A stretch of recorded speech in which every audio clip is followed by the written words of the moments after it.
These days, it can be hard to trust the media. What's true, what's fake, and who is behind the message? I'm a freelance journalist and videographer who has spent years studying the media. Now I'm taking a look at what local, regional, and national news stories mean to us here in North Central Washington. I'm Dominick Bonny, and this is Common Sense. Hello and welcome to episode 59 of Common Sense. I'm Dominick Bonny, and in this episode, we're going to meet a local woman who's doing big things to bring clean and affordable drinking water to families in Haiti. Her name is Carin Smith, and she's a retired veterinarian and a fellow Rotarian. Carin is also a technical writer, and a couple of years ago, she embarked upon a grant writing project that resulted in her club securing a grant worth nearly $500,000 to build a piped water system that will eventually connect several communities in a northeastern area of the country and serve a total of about 5,000 people. The grant is funded by contributions from Rotary clubs and districts from across the country, and a global grant from the Rotary Foundation. The project's infrastructure will then serve as the base to serve the remaining communities in the area, which will eventually be other projects for Hanwash. Hanwash, not Handwash, is an organization that, quote, develops and implements business-based best practices for public and private collaborations to build capacity in local communities to deliver thoughtfully managed and sustainable clean water and sanitation to all the citizens of Haiti, end quote. Once the project is completed, the investments made possible through the first phase will enable 81 households, or about 485 people, to connect as paying subscribers to a professionally managed piped water service. In a country where 80% of the population makes less than $2 a day, and the average annual income per capita in 2020 was just $1,250, every cent counts. Another benefit to this project could be a sort of market regulation where existing vendors who chronically overcharge customers with no other option have to rethink their pricing in the face of a loss of a monopoly. Now, if you don't know much about Haiti and its history, you're not alone. Many Americans, myself included, aren't and weren't taught very much about this island nation that is closer to our shores than Puerto Rico, which is an unincorporated territory of the U.S. And it's too bad because the history of this country is fascinating. For instance, did you know that Haiti was the second country in the Americas to win independence after the United States? It's true. The Haitian people, under General Toussaint Louverture, actually asked us, the first republic to win independence against our colonial overlords, for help in Haiti's war for independence. But we refused. Perhaps it had something to do with the Haitian Revolution starting with a slave revolt.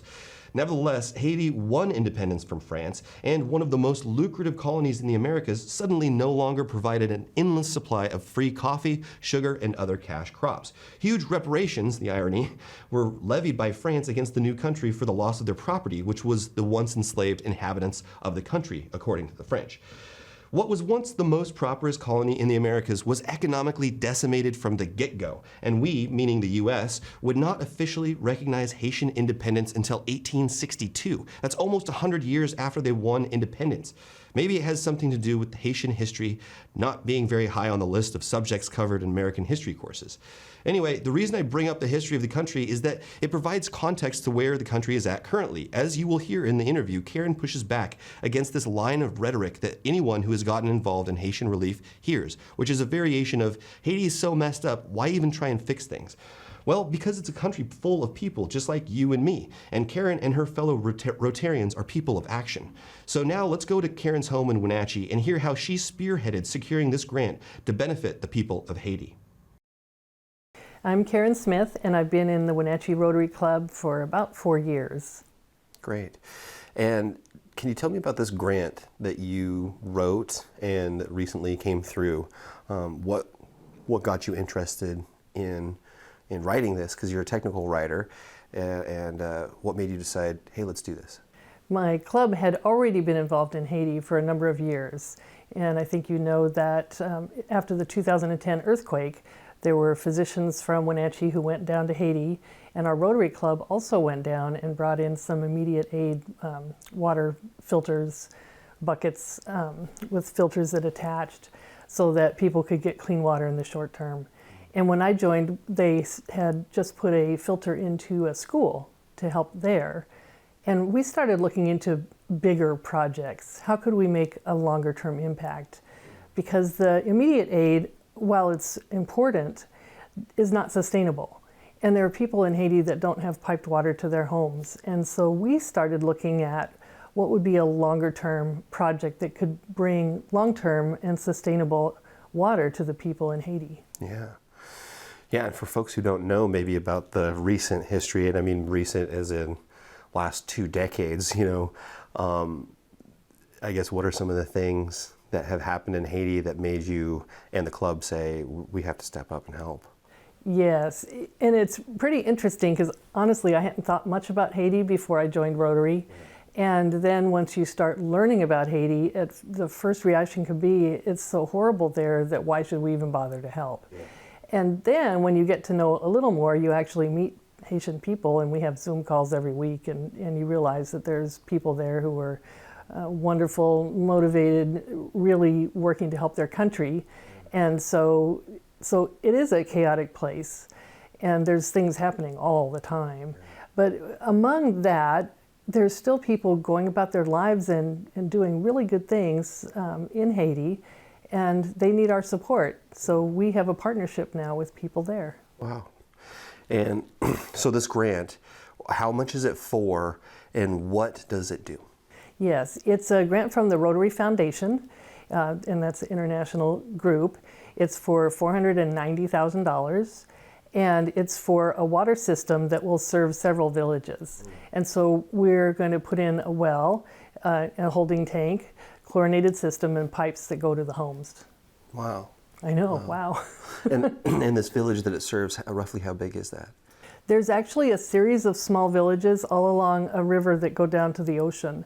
When we first started, we had picked a village right on the ocean and found out that to drill a well, you have to go quite a ways inland because the wells closer to the coast are salinated, and so the water's not drinkable. Sure.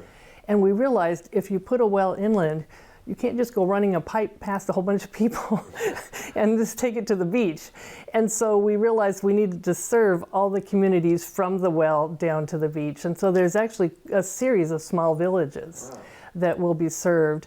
And so this first grant covers the main infrastructure, which is the well and the tank, and then the service to the first village of about 100 households, which is 500 people, because there's about 5 people per home. Wow. In Haiti. So, wow. Yeah. Wow, that's really cool. And what part geographically of the island are we talking about? Yes, it's in the northwest part of Haiti. Okay. So we're working with a group called Hanwash, and it's Hanwash. It stands for the Haiti National Water and Sanitation Strategy. This is a cooperative effort between Rotary of the Caribbean, that whole district, and the Haitian Water Department, and a group called Haiti Outreach, which has been doing water projects in Haiti for over 30 years. Wow. And so they got together and said, hey, how can we do some more sustainable water systems? And how can we really help the people over the long term? What they decided to do was come up with a strategy to approach putting in water systems in towns that you could then copy and repeat in other towns. Sure.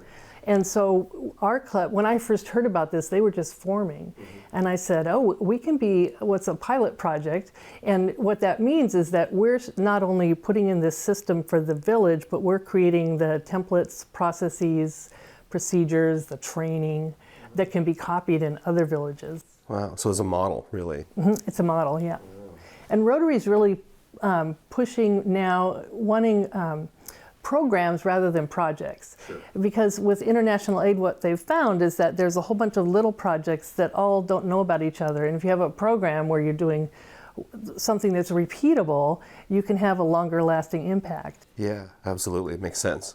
A systematic approach, really. Yes. Yeah.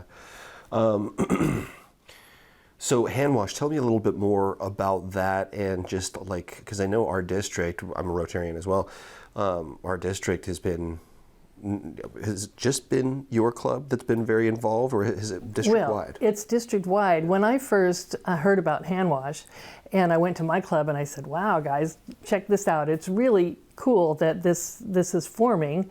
And can we be a pilot project? And yay for my club. They said, sure, Carin, go for it. Yeah. Then I had a chat with our district governor and Rotary districts. Our district goes all the way from Kelowna, Canada down to Yakima. Mm-hmm. And she got real excited about the project, and she said, let's make this a district-wide project. Yeah. And so we've got clubs throughout the district supporting this, but that's how it got on the level of a global grant, was that Sherry and I started working together to make this a bigger thing. I see. And that's Sherry Chamberlain. She was district governor in 2017? 2017, or 2018. Okay, yeah. Very cool. Because, yeah, I mean, you hear about other clubs talking about it as well, and at the conferences and stuff like that. So it's kind of neat how it's taken on. You mentioned, Haiti has just been in such bad shape for so long. I mean, I remember that first big earthquake that just really rocked Haiti. I was in high school, way back in freshman year, I think it was, of my high school year. So what makes, with so many, I guess, domestic things and so many people, I guess right now, and it seems like Americans just in general are kind of less inclined to do foreign philanthropy. What makes you want to get involved in that? I don't see that Americans are less inclined. At least with this project, we've got lots of people who are super excited. Yeah. And then the nice thing about Rotary is that we support local projects and international projects. Yeah. And so you're not picking one or the other. Right. You're doing both. And we haven't had any trouble with people wanting to support international projects. The people do have a lot of concern about corruption in Haiti and whether you can get things done. Yeah. And it's a valid concern. Sure. And the nice thing about this program is that Rotary controls the funding, number one, so things aren't paid for till they're there. We pay for the well once it's built. And also that we're working with the Haitian Water Department, so we're not running this. The people in Haiti are. Right. And we have partnerships there, and so we've got people there. We're not just going there and bestowing our wonderfulness on other people. We're working with them as partners because they don't have the funding for the initial infrastructure, but the water system we're putting in is a pay-for-service. There will be meters. It would be like starting the PUD. Right. It's a pretty big deal. Yeah. Absolutely.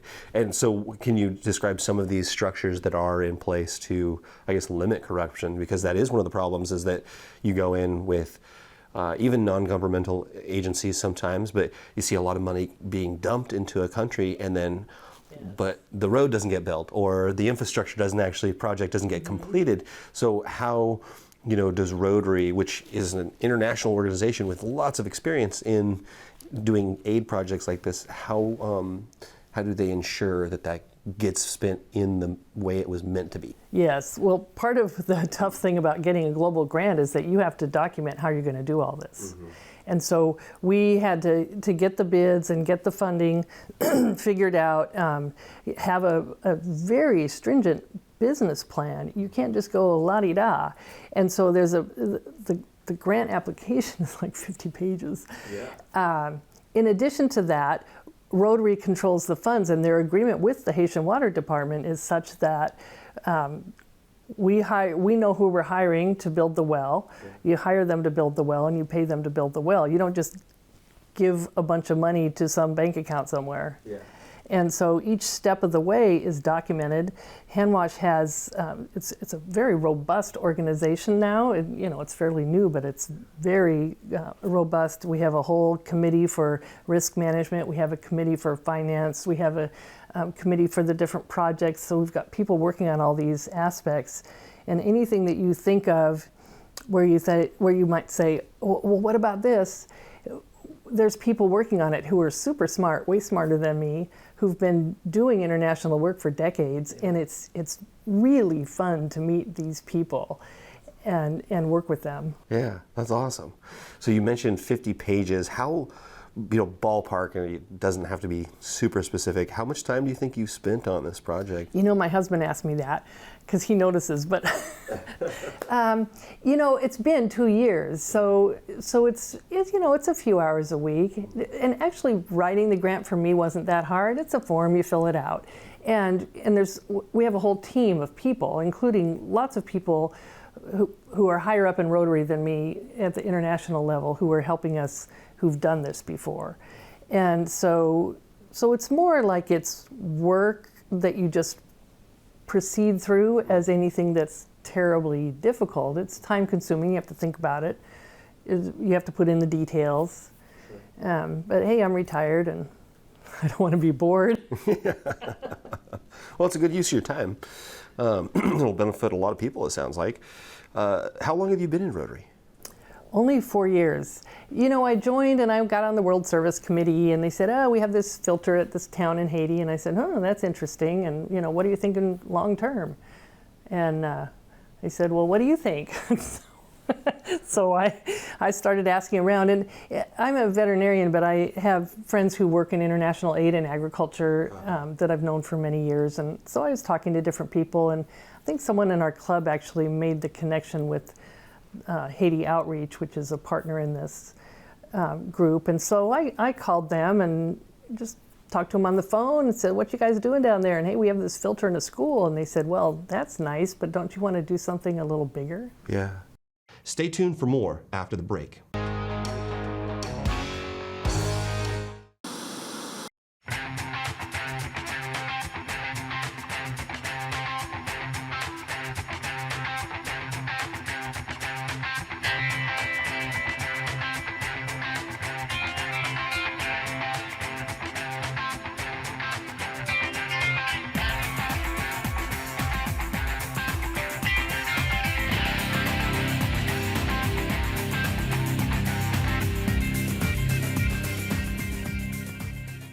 Find ageless beauty at Chelan Valley Skincare. Cindy offers the most up-to-date treatments for personalized skincare. If sagging skin or acne scars are some skin challenges for you, Chelan Valley Skincare offers non-invasive, non-surgical skincare. With up-to-date technology for shorter treatment plans, you'll benefit from Cindy's expertise to help you accomplish your skincare goals. Please stop by their website for details on all their services. Call Cindy today for your free consultation.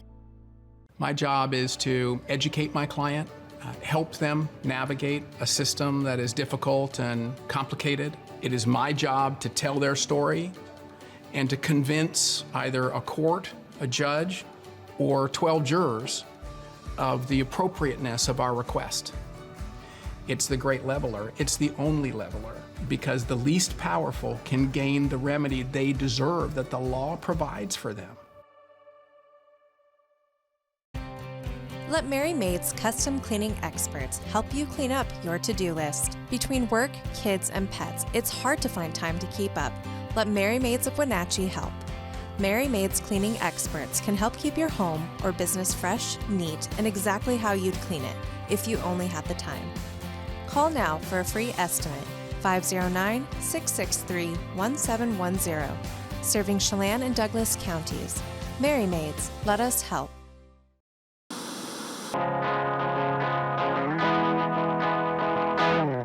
Welcome back. Let's get right back to my interview with Carin Smith about the nearly $500,000 grant she wrote and secured to provide clean water to about 81 families in a northeastern portion of Haiti.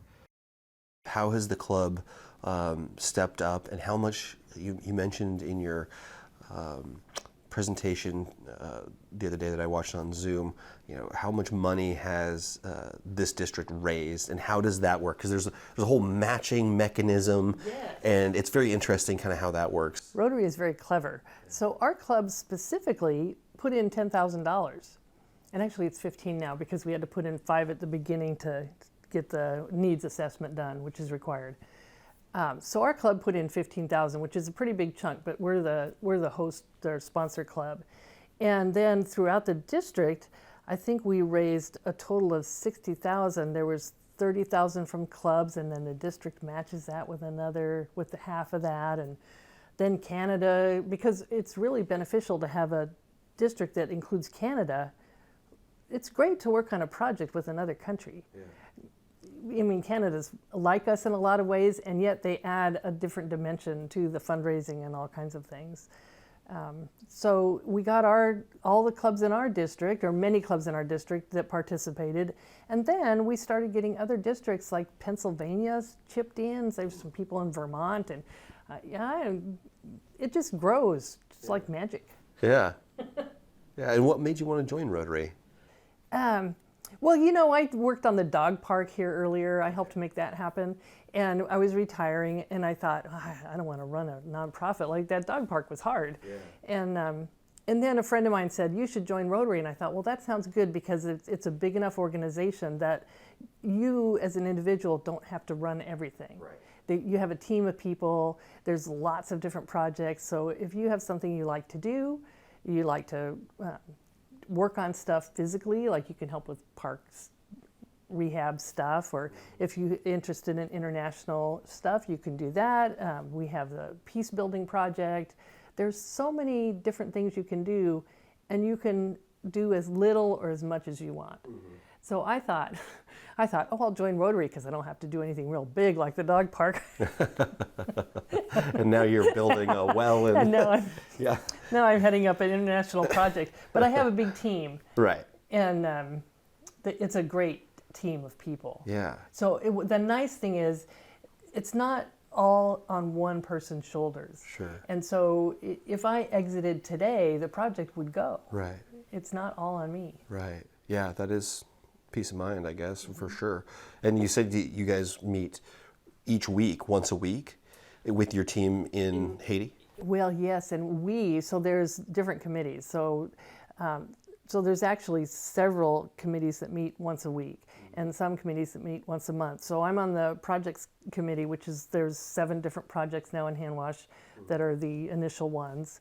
And we meet every Tuesday. So it's people in Canada and the US, the sponsoring districts, and all the host clubs in Haiti. So every project has to have a Rotary Club in Haiti that's your partner. Mm-hmm.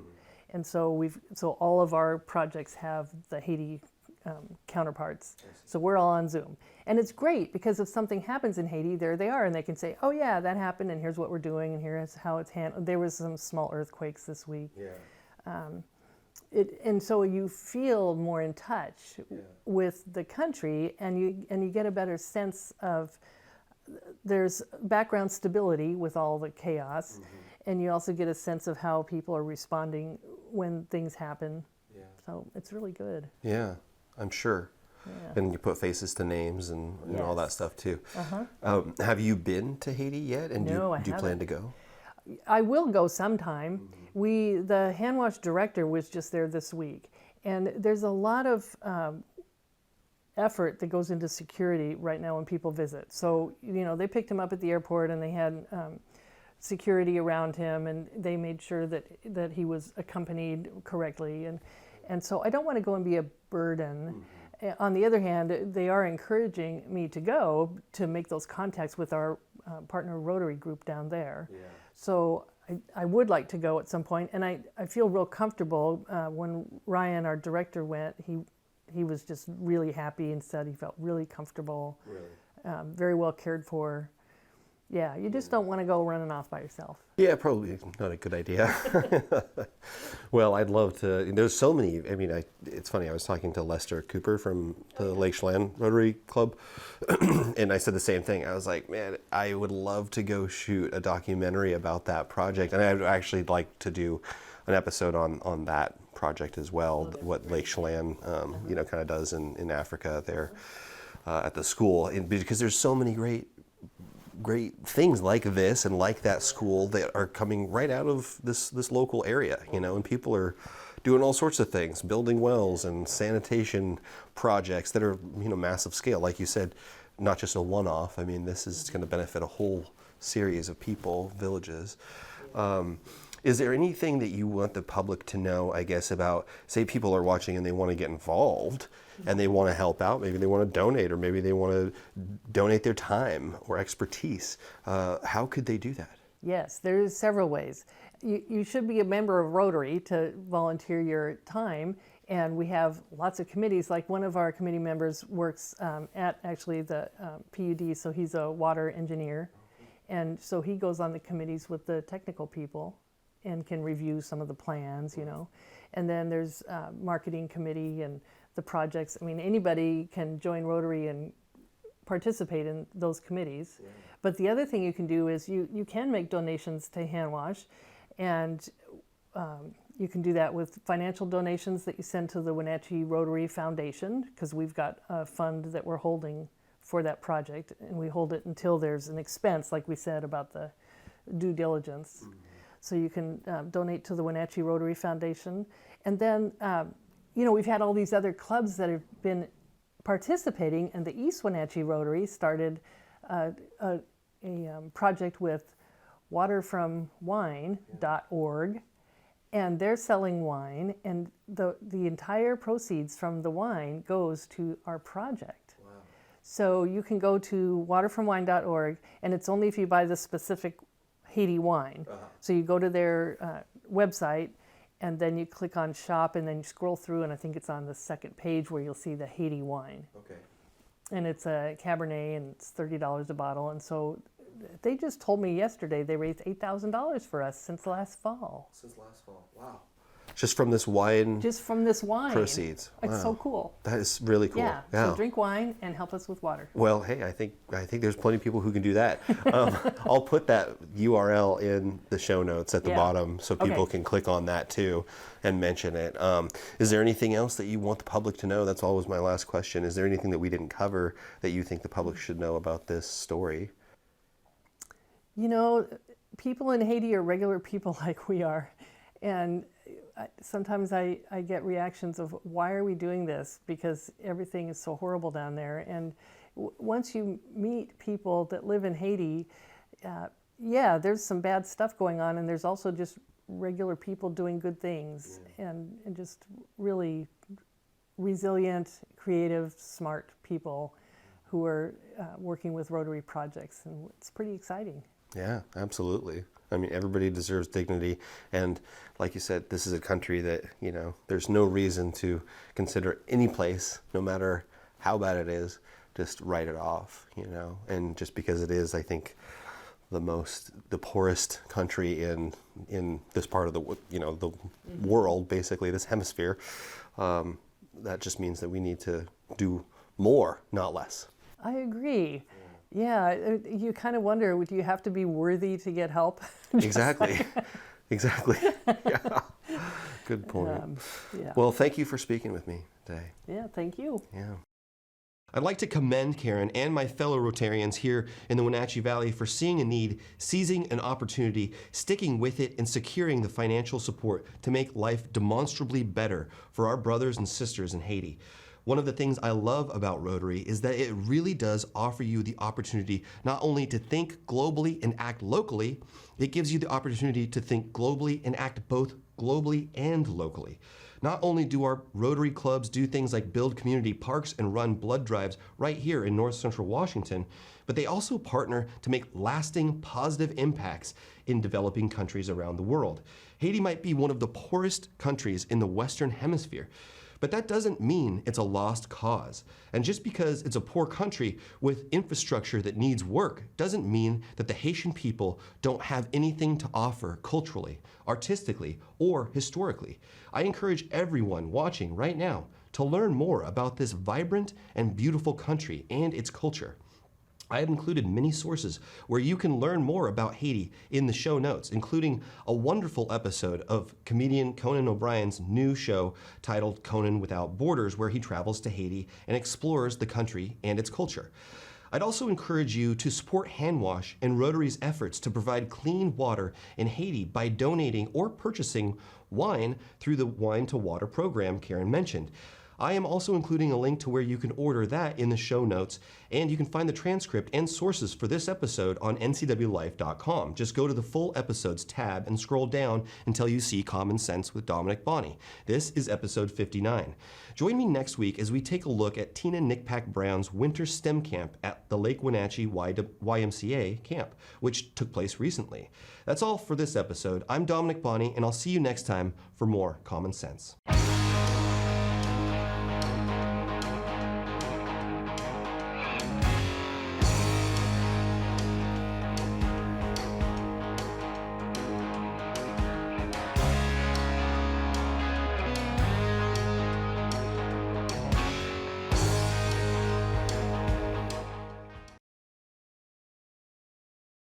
Mail It Your Way in East Wenatchee has new local owners. Need a mailbox with a physical address? Mail It Your Way has them in a variety of sizes. Postal service and FedEx shipping, packaging, printing. Stop by Mail It Your Way in East Wenatchee on Grant Road next to Glaze.